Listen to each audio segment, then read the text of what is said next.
All right, hello from Stensö in Kalmar. It is almost 6 p.m.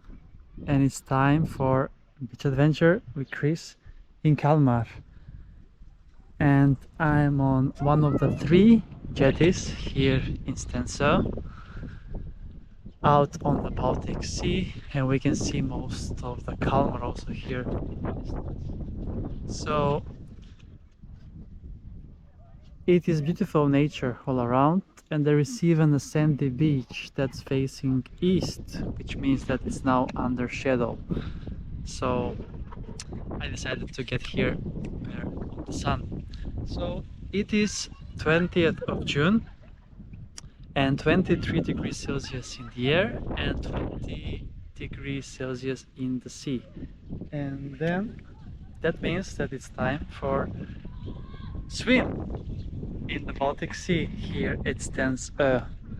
So let's then embark and take a nice swim. Stensö, this beach over here, it's located on an island called Stensö, obviously.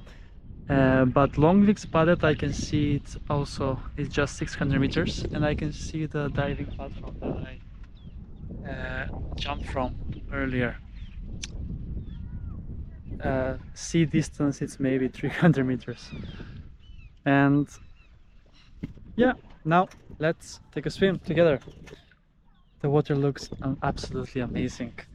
And this will be my last beach adventure for today, I think. So I visited 3 beaches in the morning and 4 beaches in the afternoon. Let's see if I'm gonna opt in for a night swim as well, because I have one more that I wanted to visit here in Kalmar. So yeah, then it's time to take a swim. So let's go.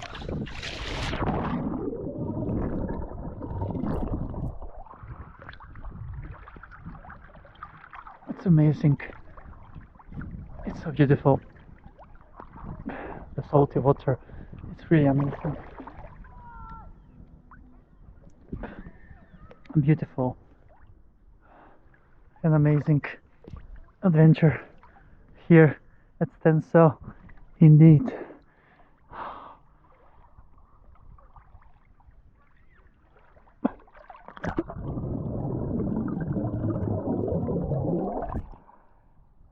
I saw 20 degrees in the sea, but it doesn't feel that cold actually. So, yeah. Cool. Then that is a wrap from Stensö about it here at Stensö. Yes, I didn't mention also that there is a camping also nearby, very popular as well, with lots of tourists, mostly from Sweden, but also from Denmark and Germany. So yeah, greetings from Stensö and Kalmar on my day 2 of my vacation in Kalmar and Öland. Thanks so much for watching, and see you soon again with another beach adventure on the channel, Beach Adventures with Chris.